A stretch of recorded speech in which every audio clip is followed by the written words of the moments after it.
Hello and welcome to the product overview of the E36 5-speed transmission mount that we offer. Today we're going to be going over the construction, our QC process, and the color options that we have. First, we're going to go over the construction. This is 3/16 steel, fully welded, as well as stitch welded on the back. This is an extremely rigid transmission mount.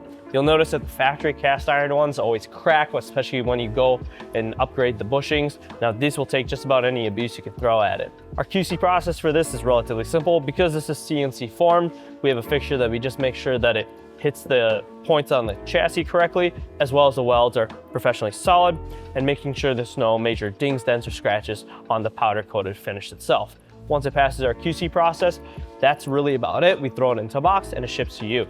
And finally, we're going over the colors. Now this is a custom metallic red. It's a beautiful color. We offer a ton of different colors available. If you're interested in that video to see what other color options we have, take a look at the video up there. And if you're interested to see this getting installed on the E36, take a look at the install video down there.